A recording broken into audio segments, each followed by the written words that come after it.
أما بعد فأعوذ بالله من الشيطان الرجيم بسم الله الرحمن الرحيم إن هذا القرآن يهدي للتي هي أقوم قال النبي صلى الله عليه وسلم إن الله يرفع بهذا الكتاب أقواما ويدع به آخرين أو كما قال عليه الصلاة والسلام آمنت بالله صدق الله العظيم وصدق رسوله النبي الكريم لفظوں میں کیا لکھوں اس رب کی تعریف میں لفظوں میں کیا لکھوں اس رب کی تعریف میں جو نہ مانگوں تو نواز دیتا ہے اور مانگ لوں تو بے حساب دیتا ہے نام محمد صلی اللہ علیہ وسلم نام محمد سے دلوں کو سرور ملتا ہے نگاہ فکر کو تازہ شعور ملتا ہے نصیب جیسا بھی ہو واسطہ احمد کا دے کر نصیب کیسا بھی ہو وسیلہ محمد کا دے کر رب سے جو بھی مانگو ضرور ملتا ہے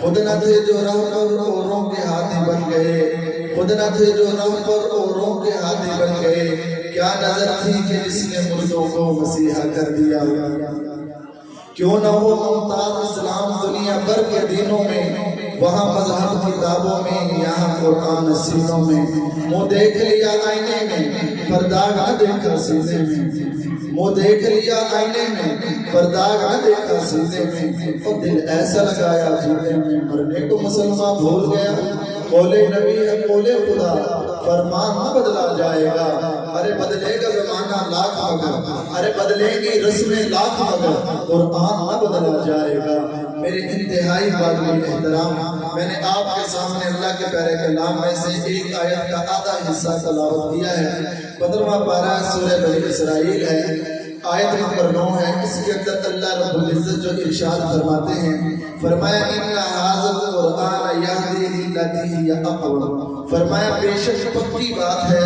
یہ قرآن ایک ایسی کتاب ہے یہ قرآن ایسا ہے اس راستے کی طرف رہنمائی کرتا ہے کہ اقوم جو سب سے زیادہ سیدھا اور بالکل سیدھا راستہ ہے آئیے اس قرآن پر جنہوں نے عمل کیا ان کے لیے قرآن نے کیا بیان کیا اور نبی رحمت صلی اللہ علیہ وسلم نے لوگوں کے سامنے عمل کر کے کیا پیغام دیا اس سے پہلے میں ایک بات عرض کرتا چلوں اللہ قرآن میں فرماتے ہیں لو انزلنا ھذا القرآن علی جبل لرأیتہ خاشعا متصدعا من خشیۃ اللہ فرمایا کہ اگر ہم اس قرآن کو کسی پہاڑ پر اتارتے وہ اس کے بوجھ کو برداشت نہ کر سکتا ریزہ ریزہ ہو جاتا ٹکڑے ٹکڑے ہو جاتا لیکن یہاں اشکال یہ پیدا ہوتا ہے کہ یار ہمارا تو 10 سال کا بچہ 12 سال کا بچہ 15 سال کا بچہ حافظ قرآن بن جاتا ہے وہاں اللہ فرما رہے ہیں پہاڑ اٹھا نہیں سکتا انسان نے اس کو اٹھایا ہے یار یہ کیا وجہ ہے انسان کمزور ہے پہاڑ مضبوط ہے اللہ رب العزت ہمارے اکابرین کی قبروں پر لاکھوں اور کروڑوں رحمتیں نازل فرمائے انہوں نے ایک مثال کے ذریعے اس مسئلے کو سمجھا دیا فرمایا کہ اللہ جلال والے ہیں اللہ کا کلام بھی جلال والا ہے اور اسی طرح اللہ کے جو محبوب ہیں وہ جمال والے ہیں ایک مثال کے ذریعے سمجھایا فرمایا جیسے سورج ہے یہ جلال والا ہے چاند جمال والا ہے سورج کی روشنی ہو دوپہر کا وقت ہو کسی بندے کے اندر یہ جرت نہیں ہو سکتی کہ وہ سورج کی طرف دیکھ لے 2 منٹ یا 1 منٹ کے لیے اپنا چہرہ اس کی طرف ٹکائے رکھے کوئی اپنا آدمی دیکھ نہیں سکتا لیکن جب 14ویں کا رات کا چاند کھلتا ہے ہر بندہ اس کو دیکھ بھی لیتا ہے اس کے نیچے بیٹھے سکون ملتا ہے کیونکہ سورج چاند جو ہے وہ سورج سے روشنی لیتا ہے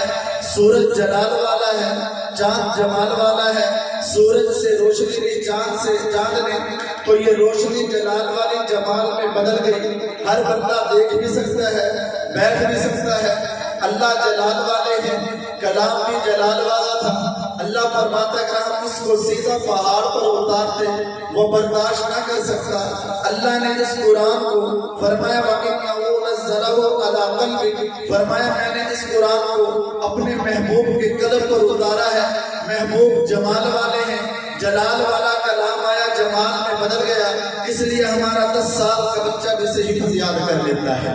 بات سمجھ آ رہی ہے؟ تو اسی اللہ رب العزت فرماتے ہیں ان ھذا القرآن یہدی للتی ہی اقوم۔ جب قرآن آنے سے پہلے لوگ اندھیروں میں تھے، قرآن آیا لوگ اندھیروں سے نکلنا شروع ہوئے۔ سب سے پہلے سب میں حضرت ابو بکر ہیں، یہ وہ ابو بکر ہیں جن کی نبی سے یاری لگی۔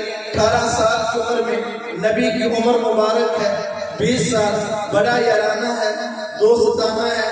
میرے اور تیرے نبی کی عمر مبارک 40 سال ہوتی ہے، ابو بکر کی عمر 38 سال ہے۔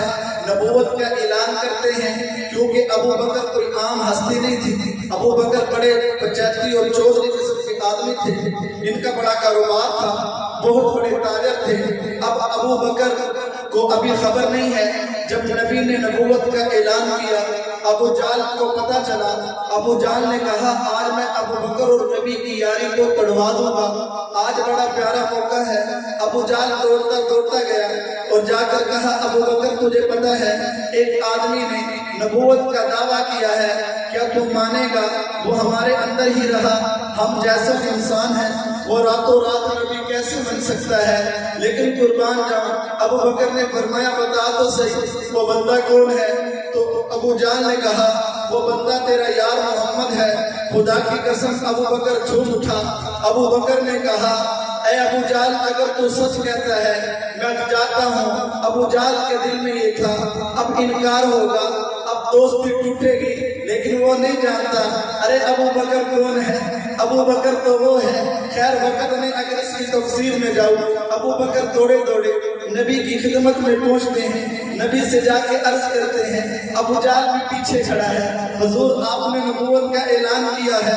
فرمایا ہاں ابو بکر اللہ نے مجھے نبی بنایا ہے، مجھے نبوت عطا کی ہے۔ ابو بکر جھوم اٹھے کہ حضور پھر دیر کس بات کی ہے، ہاتھ آگے کیجئے نا۔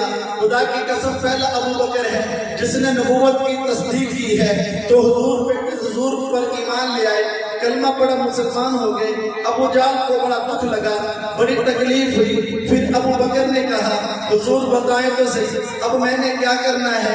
حضور نے فرمایا اللہ نے قرآن اتارا ہے، میں بھی لوگوں کو قرآن سناتا ہوں، تو بھی لوگوں کو قرآن سنا۔ تاریخ گواہ ہے ابو بکر اٹھتے ہیں، لوگوں کو دعوت دیتے ہیں، قرآن سناتے ہیں۔ وہ ابو بکر جب لوگوں نے دیکھا ابو بکر قرآن سناتے ہیں تو ابو بکر وہ ابو بکر ہیں جس نے ایک ہی دن میں یا کچھ دنوں میں 30 آدمیوں کو تیار کیا، اتنے آدمیوں کو کلمہ پڑھایا، نبی کی خدمت میں لے آئے۔ لوگوں کے دل میں حسد کی آگ اٹھی۔ اسی اسنا میں اسی زمانہ میں ایک تاجر آیا جو ابو بکر کا بڑا گہرا دوست تھا، بڑا امیر ترین آدمی تھا۔ جب مکہ کی سرزمین پہ آیا ابو جہل نے کہا یار تیرا ابو بکر جو دوست ہے یار اس نے کلمہ پڑھ لیا ہے، تو کیسی بات کرتا ہے؟ وہ اسود ان سے کہنے لگا تم نے یہ اور تھا، وہ کہنے لگا یار ابو جہل یہ بھی کوئی بات ہے، ابو بکر میرا گہرا دوست ہے، میرا بچپن کا یار ہے، میرا بڑا یارانہ ہوں اس کے ساتھ، یہ بھی کوئی بات ہے، میں ابو بکر کو سمجھاؤں گا۔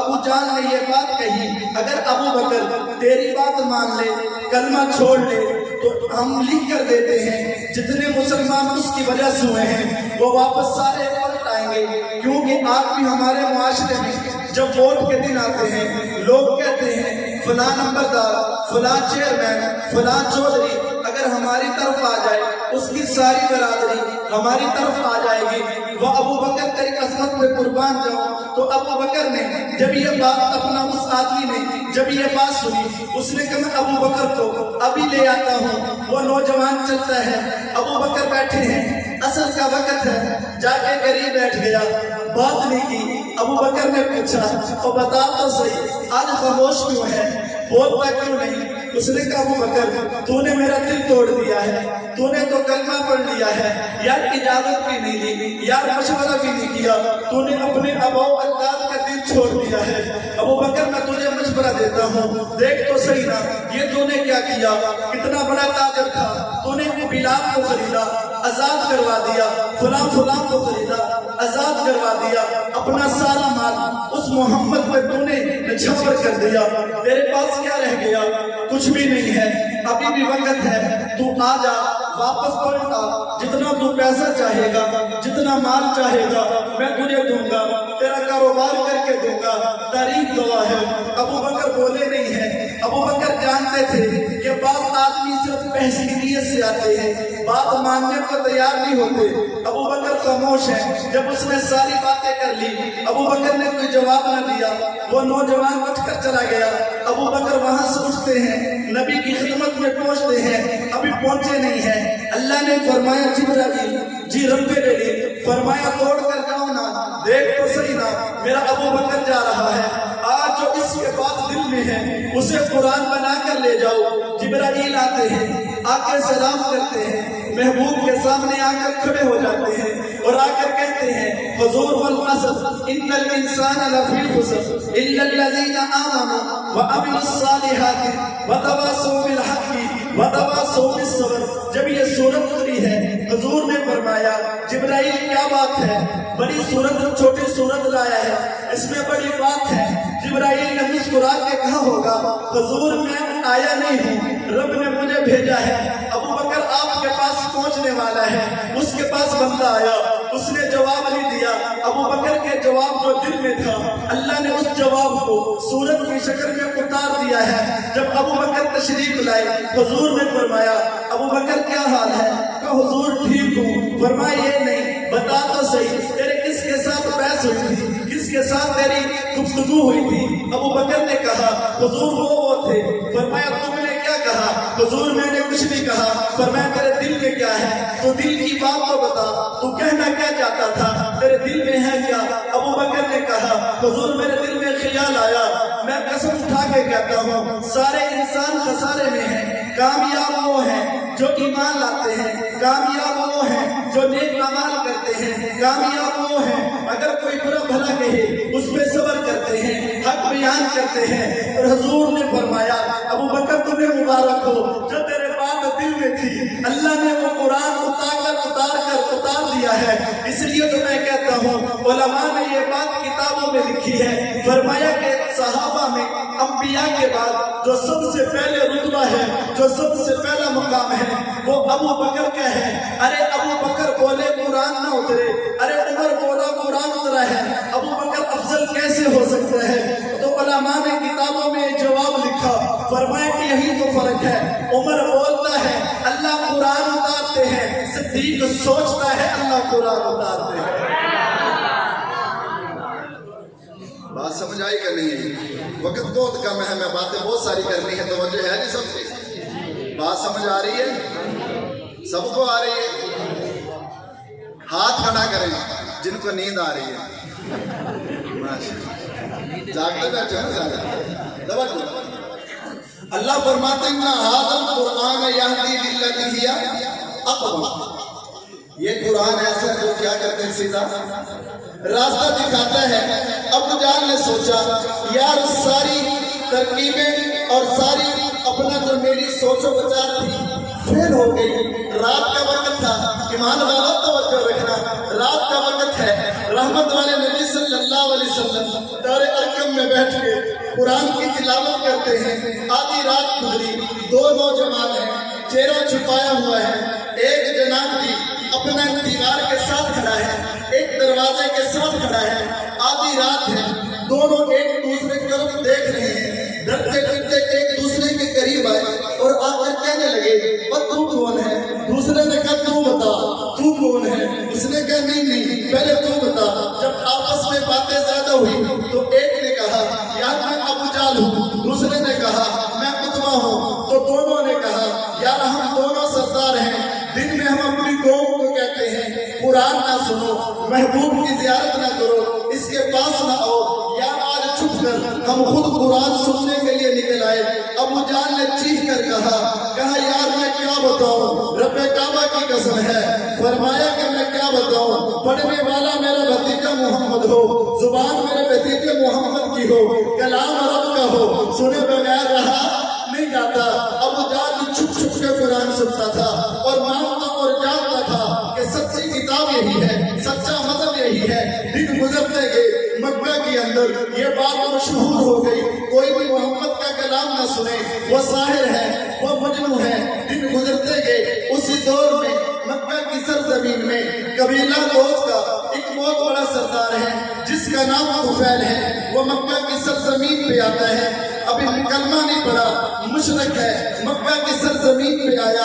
ابو جہل ملے، دوسرے دوست ملے، مل کر کہنے لگے طفیل مجھے پتا ہے میرا بھتیجا ہے جس کا نام محمد ہے، اس نے نبوت کا دعویٰ کیا ہے، جو اس کی بات سنتا ہے وہ اسی کا ہو جاتا ہے، اور جس کو وہ جو اس کو دیکھتا ہے وہ اسی کا ہو جاتا ہے، وہ جادوگر ہے، اس سے بچنا ورنہ تو اپنے ماں باپ کے دین کو چھوڑ بیٹھے گا۔ طفیل کہتا ہے مجھے اتنا ڈرایا گیا، مجھے اتنا دھمکایا گیا، میں نے روئی کو لیا، اپنے کانوں میں ٹھوس لیا، میں نے کہا میں اس آدمی کو اگر سامنے آ بھی گیا میرے کانوں میں آواز نہ پڑے گی۔ حضرت طفیل دوسی کہتے ہیں میں چلتا چلتا حرم میں پہنچا، مغرب کا وقت تھا، میں نے کیا دیکھا، ایک نوجوان ہے جو قیام کی حالت میں کھڑا ہے، اور جب میں نے اس کو دیکھا بڑی پیاری زلفیں ہیں، آنکھیں بڑی پیاری ہیں، لب بڑے پیارے ہیں، زلفیں بڑی پیاری ہیں، چہرہ بڑا پیارا ہے، بدن بڑا پیارا ہے۔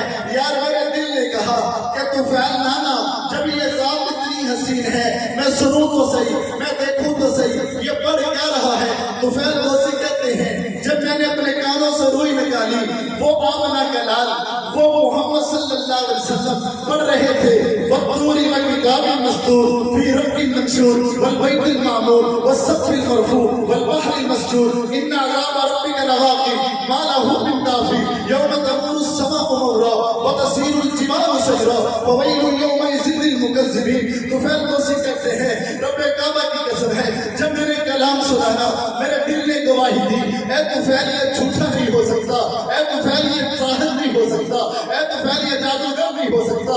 طفیل کہتے ہیں جب سونے نبی نے سلام پھیلایا میں پیچھے پیچھے دوڑ پڑا، اور میں نے جا کے کہا حضور بتاؤ تو صحیح آپ کا نام کیا ہے، بڑے پیارے ہو۔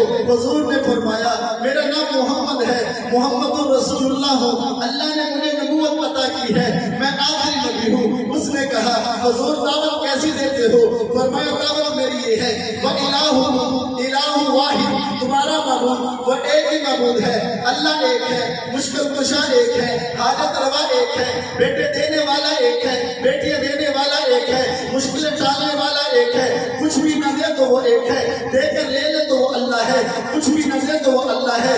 آج بڑا افسوس ہوتا ہے میرے مسلمانوں پر، رب کعبہ کی قسم دیکھ لیجئے پچھلے دنوں میں حضرت بابا حاجی شیخ رحم اللہ کے دربار پہ گیا، میں نے حاضری پیش کی، میرا بڑا دل دکھا جب میں نے دیکھا درختوں پر دھاگے لٹکے نظر آتے ہیں، وہاں پر جناب کنویں میں لوگ پیسے ڈالتے نظر آتے ہیں، دل خون کے آنسو رویا۔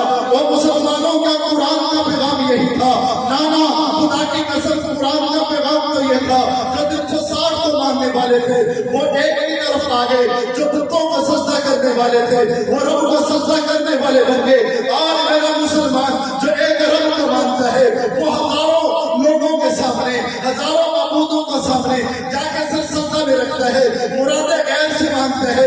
خدا کی قسم اٹھا کر کہتا ہوں اٹھاؤ قرآن، شروع میں اللہ فرماتے ہیں اور پڑھ لو سجدہ، الف لام میم ذالک الکتاب لا ریب فیہ ھدی للمتقین۔ لوگوں یہ قرآن صرف مثال ثواب کے لیے نہیں ہے، یہ قرآن گھر میں رکھنے کے لیے نہیں ہے، یہ قرآن صرف برکت کے لیے پڑھنے کے لیے نہیں ہے۔ قرآن بول کے کہتا ہے میں تو ہدایت کے لیے ہوں، جنہوں نے ہدایت پہ آنا چاہا۔ اس طفیل دوسی کہتے ہیں میں قبیلے کے سردار بھی تھا، میں چودھری بھی تھا، جب میں نے معاملہ کی لال کی گفتگو سنی میرے دل نے کہا، میں نے 360 بتوں کو ٹھوکر مار کے کہا اشہد ان لا الہ الا اللہ واشہد ان محمدا عبدہ ورسولہ۔ مشکل کشا کس نے؟ طفیل دوسی کو بدلا کس نے؟